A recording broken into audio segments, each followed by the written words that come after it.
Subscribe now and press the bell icon. Never miss an update. Hello दोस्तों, आप लोगों का स्वागत है हमारे यूट्यूब चैनल फोकस ऑनलाइन पे। अभी तक आप लोगों ने पढ़ा laws of motion. Laws of motion में जो है कुछ टॉपिक्स पढ़े, जैसे न्यूटन के तीनों नियम आप लोगों ने पढ़ा, ठीक है।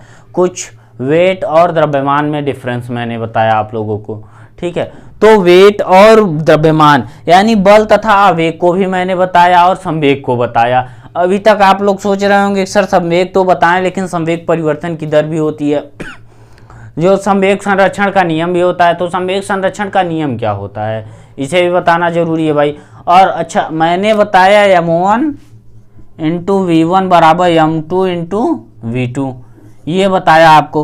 तो m1 v1 भाई संवेग संरक्षण के नियम को बताता है। चलिए ठीक है, इसके विषय में ज़्यादा से ज़्यादा अभी बात करते हैं तुरंत। तो इसके पहले आप लोग आ जाइए कि भाई मास और द्रव्यमान मैंने बताया, ठीक है। द्रव्यमान यानी क्या बताया मैंने, सीधा सीधा द्रव्यमान बताया। और क्या बताया, भार। भार मैंने बताया W और द्रव्यमान m। भाई इसका बीमीय सूत्र क्या होता है, कैपिटल ऑफ m मास होता है। इसका बीमीय सूत्र क्या होता है, mLT पे पावर -2, ठीक है। अब इसका जो है kg होता है और इसका क्या होता है, kg मीटर पर सेकेंड स्क्वायर यूनिट। ओके, तो ये हो गया आपका भार। अच्छा, भार की बात करते हैं। भार क्या है, भार और बल की बात कर लेते हैं। बल, भार और बल का इसका मात्रक भी न्यूटन होता है, इसका मात्रक भी न्यूटन होता है। इसका केजी मीटर पर सेकेंड स्क्वायर, इसकी बीमीय सूत्र mL² पे mLT पावर -2 होता है, ठीक है। अच्छा,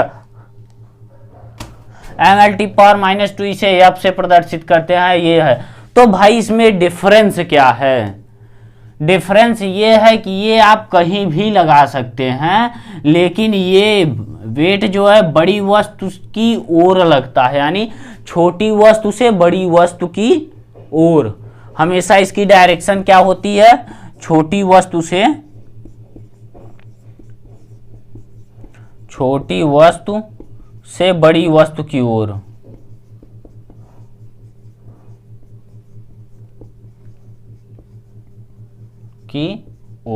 और ये क्या होती है भाई, छोटी वस्तु से बड़ी वस्तु और बड़ी वस्तु से छोटी वस्तु की ओर, ठीक है। तो अब ये आप लोगों का नोट पॉइंट हो गया। अर्थ एज लाइक ले लीजिए, हमेशा ये अगर पृथ्वी को लिया जाए, पृथ्वी एक बड़ी पिंड है, तो पृथ्वी पर कोई भी वस्तु छोटी होगी उसके लिए। जैसे मान लीजिए चंद्रमा पृथ्वी से छोटा है, तो इसलिए पृथ्वी खींच रहा है, लेकिन चंद्रमा भी उसको उतनी ही फोर्स से अपनी ओर खींच रहा है गुरुत्व के कारण, ठीक है। तो दोनों इसलिए आपस में नहीं अपते। तो चलिए ये हो गया आपका। अच्छा, इसी बात पे अगर बात करते हैं तो चंद्रमा जितना गुरुत्वाकर्षण बल लगाता है पृथ्वी पे, उतना ही पृथ्वी भी चंद्रमा पे लगाता है, ठीक है। तो आप एक नोट पॉइंट कर लीजिए कि चंद्रमा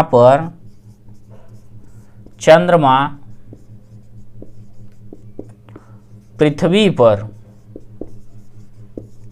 जितना गुरुत्वाकर्षण बल लगाता है,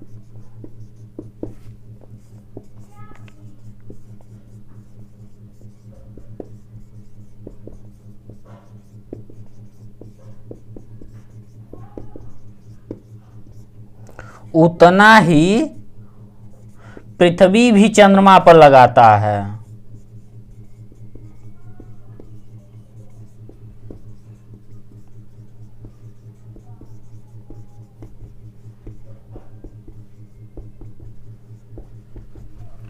ठीक है, तो आपका ये हो गया जितना एक नोट पॉइंट ये। तो अभी तक हमने वेट और द्रव्यमान की बात की। तो आप सोच रहे होंगे कि सर मान लीजिए कई जगह ऐसा होगा कि वेट शून्य होगा, एज लाइक ले लीजिए अर्थ के सेंटर पे, पृथ्वी के केंद्र में, जहां जी की वैल्यू क्या होती है, 0, मतलब बहुत ज्यादा इनफाइनाइट हो, ठीक है। तो अब वहां की बात की जाए तो भार क्या होगा आपका भाई, 0। तो मतलब कि अब सोच रहे होंगे कि सर कई ऐसे जगह पॉइंट होंगे जहां जी की वेट जो है बहुत कम होगा, इज लेस देन होगा, ठीक है। तो जब किसी वस्तु का भार ज्ञात करना हो पृथ्वी के केंद्र में तो क्या होगा, 0 होगा, नोट पॉइंट, ठीक है। तो आइए देखते हैं कि अब वेट के बाद पे क्या करते हैं भाई। तो वेट अगर बात करते हैं तो कोई ऐसा झूला भी आपके पास होगा जिसपे ऊपर जाने पे ज़्यादा या कम करता होगा। तो अब यहाँ पे मैंने एक लिफ्ट ले लिया, सिंपल एग्जांपल के लिए।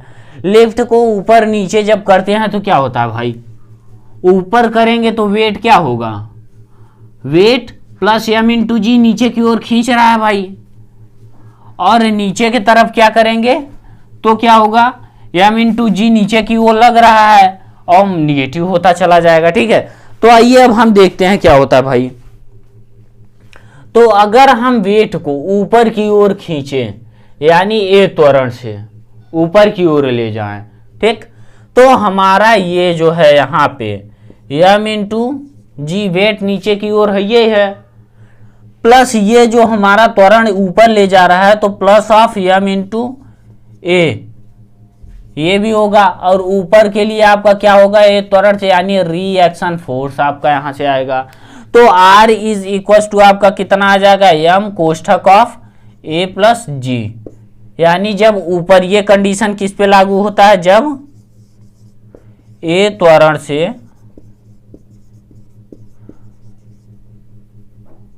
लेफ्ट ऊपर की ओर कार्य करे, ऊपर की ओर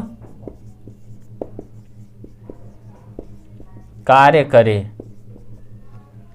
ठीक है, अच्छा अब इसी पे बात करते हैं भाई कि जब हमारे पास कोई मान लीजिए कि जो है वेट अगर नीचे की ओर कार्य कर रहा है तो क्या होगा। केस नंबर सेकेंड आता है कि जब नीचे की ओर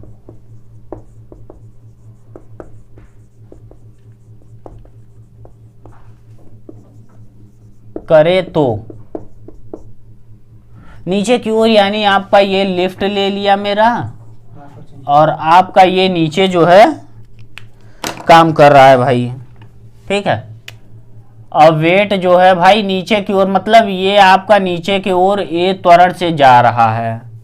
ठीक है, यानी ए त्वरण से आपका नीचे तो और स्पीड से जाना स्टार्ट करेगा। तो वेट एम इंटू डब्ल्यू बराबर एम इंटू जी, ऊपर नीचे की ओर काम तो कर ही रहा है, लेकिन जो द्रव्यमान होगा किस पे काम करने लगेगा, एम इंटू ए ऊपर की ओर काम करने लगेगा। ठीक है, तो आपका रिएक्शन फोर्स इससे क्या होगा, आर, तो सीधा सीधा R plus M into A is equal to M into G. तो R is equal to M common कर लेंगे तो क्या आएगा भाई आपका जी माइनस ऑफ ए।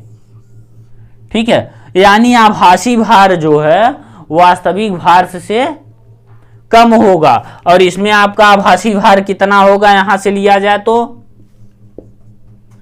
जब लेफ्ट ऊपर की ओर कार्य करे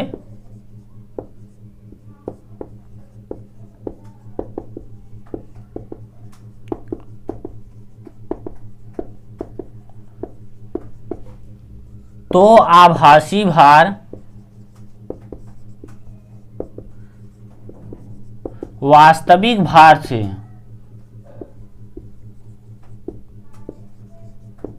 से अधिक होगा।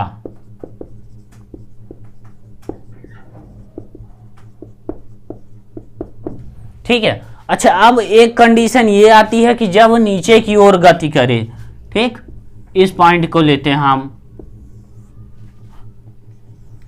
जब लेफ्ट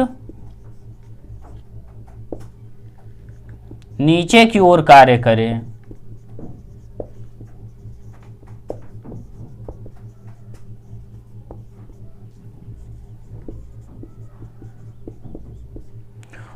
तो आभासी भार भाई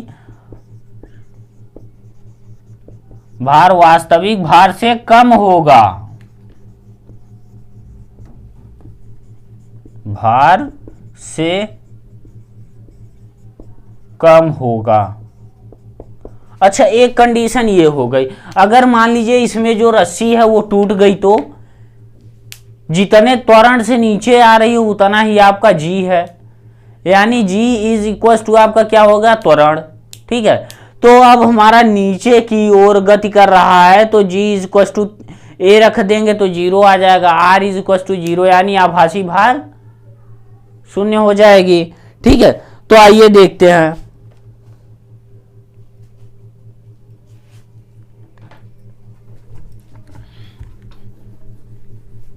रिएक्शन फोर्स ये हो गया आपका। ओके,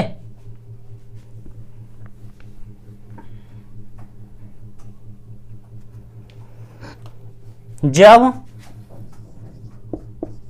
रस्सी टूट जाए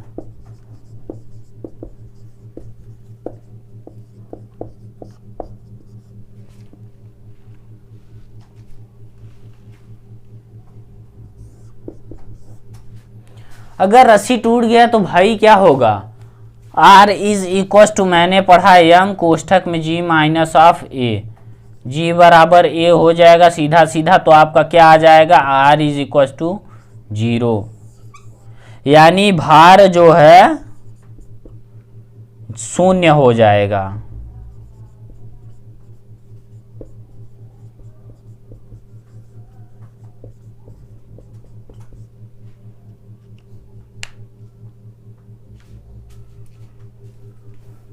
और इसमें आपका क्या होगा, भार ज्यादा होगा भाई। इस कंडीशन पे क्या होगा, आपका भार अधिक होगा, और इस कंडीशन पे आपका क्या होगा, भार कम होगा।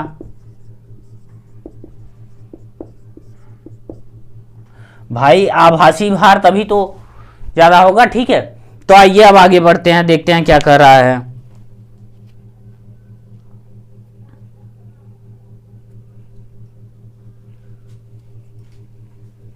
अच्छा, अब आप सोच रहे होंगे सर ये रिएक्शन फोर्स क्या है। भाई यम जी जो है इसका यम इंटू यम द्रव्यमान का जो बल नीचे की ओर लग रहा है इसका वेट ये है, यानी आर जो है, आर की वैल्यू आपकी यहां से, ठीक है, आर की वैल्यू भार अधिक होगा, यानी व्यक्ति का जो भार होगा, व्यक्ति का भार अधिक होगा यहां पे। अच्छा, भार और द्रव्यमान में मैंने यही अंतर बताया कि जब व्यक्ति का जो भार होगा यहां से अधिक क्यों होगा। ठीक है, ये बता दिया कि यम प्लस जी, अगर ये जुड़ जा रहा है भाई सीधा सीधा, आर आपका आ रहा है व्यक्ति का, यानी वेट, व्यक्ति ने कितना वेट लगाया है यहाँ पे कि जिससे ये भार अधिक बता रहा है। फर्स्ट पॉइंट ये हो गया। अब इसमें मैंने आप लोगों को बताया जब नीचे की ओर गति कर रहा है तो R is equal to M of G minus A, यानी आर क्या है, व्यक्ति का भार। ठीक है, और व्यक्ति का भार क्या होगा, कम होगा। ठीक, तो यहां से लिख सकते हैं आप व्यक्ति का भार कम होगा इस पॉइंट पे, यानी जो भार है इसका आभासी भार अधिक हो जाएगा, ऑटोमेटिक व्यक्ति का भार कम होगा। ठीक, और इस पे क्या होगा, आपका व्यक्ति का भार अधिक होगा। ओके, और आपका सीधा सीधा जो भार होता है W बराबर यम इंटू जी, आपका ये भार हो गया। ओके, तो अब इससे आप निकाल सकते हैं कि W इज ग्रेटर देन, यानी आपका यहां से सीधा सीधा आप क्या लिखेंगे, जब A त्वरण से ऊपर की ओर गति करे तो, जब A त्वरण से ऊपर की ओर गति करे तो क्या होगा भाई, W is less than of R, मतलब R बड़ा होगा। ठीक है, और इससे आपका क्या होगा, W is greater than of R। Okay,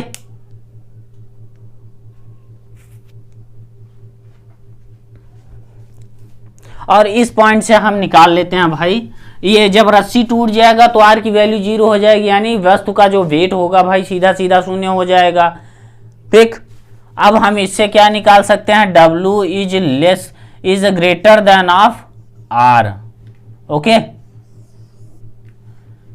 यानी जो वेट होगा वो क्या होगा, कम होगा, वो ज्यादा होगा भाई, वेट कम होगा, व्यक्ति का वेट जो है वो सीधा सीधा आपका कम कर रहा है, और यहां से आपका जो है वास्तविक वेट जो है ज्यादा हो जाएगा, और इसमें क्या होगा, वास्तविक वेट कम होगा और ये व्यक्ति का जो वेट है आपका ज्यादा हो जाएगा। चलिए ठीक है, अब आगे बढ़ते हैं इसी पॉइंट को लेते हुए।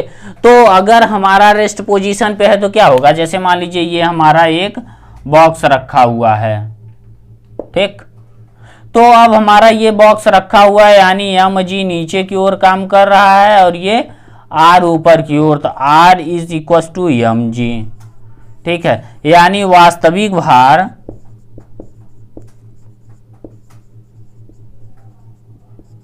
बराबर आभासी भार,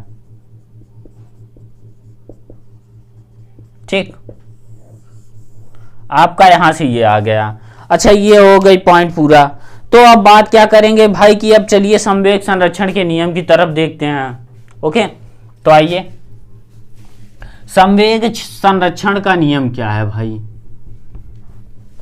संवेग संरक्षण किसे कहते हैं?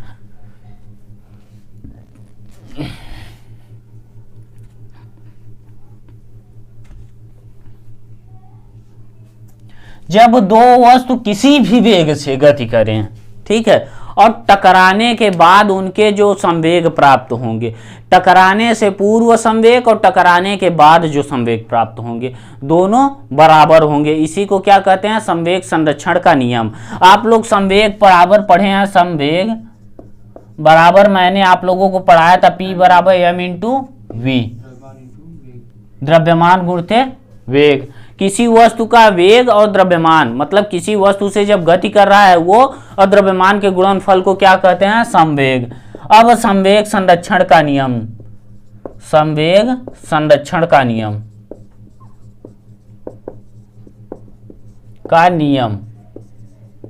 भाई, संवेग संरक्षण का नियम क्या है, मैंने अभी अभी बताया कि जब दो वस्तु, ठीक है, जब दो पिंड गतिमान हो, तो गतिमान होने के पूर्व संवेगों का योग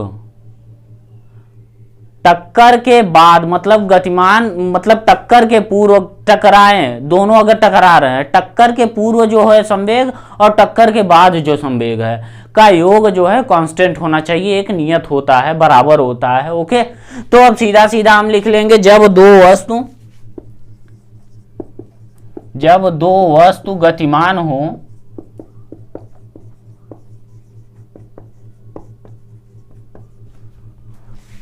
और दोनों टकराएं,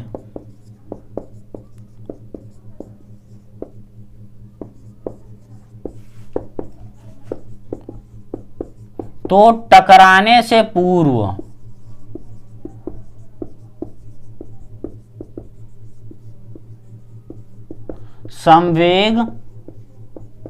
संवेगों का योग टकराने के बाद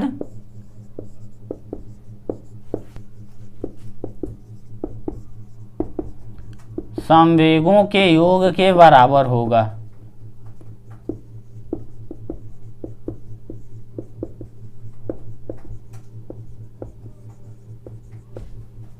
बराबर होगा, संवेग संरक्षण का नियम कहलाता है। यानी अगर ये है भाई m1 द्रव्यमान का है, u1 वेग से गति कर रहा है, प्लस ऑफ m2 द्रव्यमान का है, u2 से गति कर रहा है, तो m1 v1 plus m2 of v2, इनका योग जो है समान होगा। ठीक है, ये हमारा संवेग संरक्षण का नियम कहलाता है। अगर हम इसी में और पिंडों को ले लें, m1 u1 plus m2 u2 plus m3 u3, क्या भाई, m1 u1 plus m2 u2 plus dot dot dot dot plus of mn un is equal to सीधा सीधा m1 v1 plus m2 v2 plus of m3 v3 plus dot dot dot dot dash plus mn vn। यानी अब यहाँ भाई आप ये ना confusion हो रखिएगा कि u u is equal to प्रारंभिक वेग और v क्या होता है, अंतिम वेग। ठीक है, तो ये हो गया आपका, यहां से आपका क्या आ गया, संवेग संरक्षण का नियम।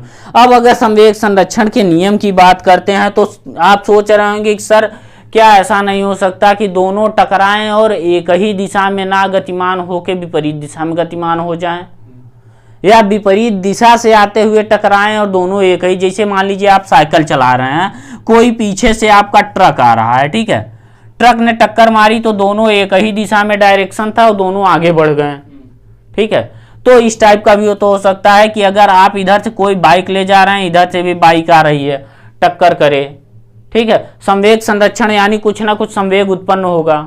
ठीक, तो अगर आप इस टाइप के पढ़ रहे हैं कि भाई अगर मान लीजिए कि मैंने अगर इस टाइप से आ रहे थे, इस टाइप से कोई बड़ा पिंड आ रहा था, टक्कर दिया, फिर भी इसी साइड चला गया, तो इन सभी का भी तो संवेग संरक्षण होता है। तो भाई अब इन्हीं तीनों चारों टॉपिक्स को पढ़ा जाए। ठीक है, आइए देखते हैं इन सभी टॉपिक्स के विषय में। यही फंडा उस पे भी लगेगा, बस माइनस प्लस जो है डिफरेंस डायरेक्शन के अकॉर्डिंग रख दिया जाएगा। ठीक, तो आइए देखते हैं क्या कर रहा है भाई।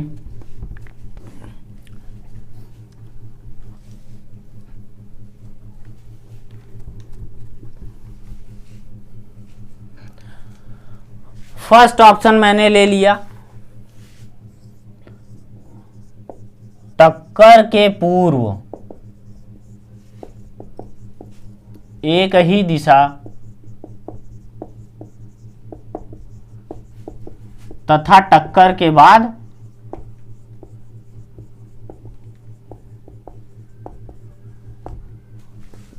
भी एक ही दिशा।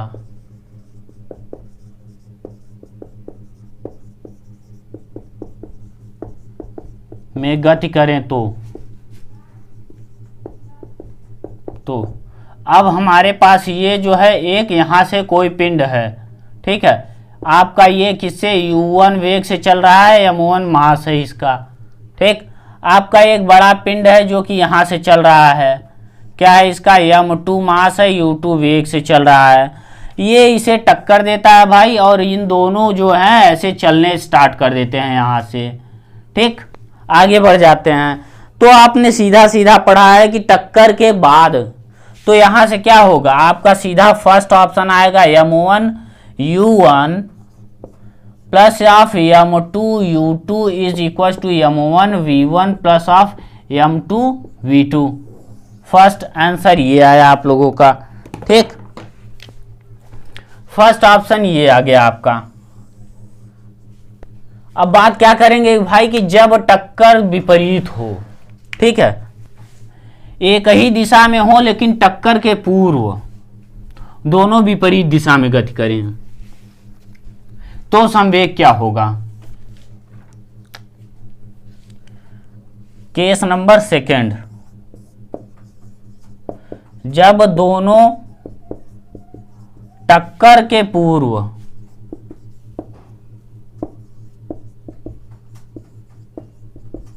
एक ही दिशा में हो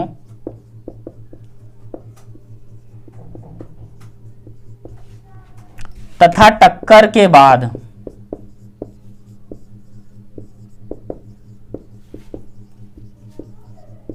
विपरीत दिशा में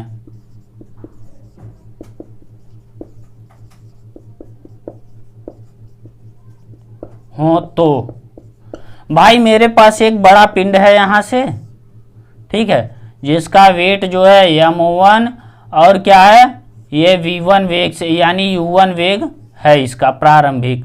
एक छोटा सा साइकिल मेरे पास है या कोई बहुत छोटा पिंड है जिसका वेट है m2 और u2, दोनों ने टक्कर किया और टक्कर के बाद जो है m1, भाई m1 तो आगे बढ़ा इस डायरेक्शन में यानी m1 और v1। ठीक है, लेकिन ये जो है आपका ये छोटा वाला पिंड आपका अपोजिट डायरेक्शन में चल दिया, टक्कर के बाद इस डायरेक्शन में आपका क्या है m2 और v2। ठीक है, तो अब इन दोनों के वेग को भाई सीधा सीधा हमने पढ़ा है क्या, संवेग संरक्षण का नियम m1 v1 plus of m2 v2 is equal to m1 u1 plus of m2 ut2। ठीक है, तो अब इसी को हम फंडा में यहीं पे बस कन्वर्ट कर देंगे। इससे हमारे पास क्या है, ये है m1 u1, संवेग मैंने टक्कर के पूर्व निकाल लिया,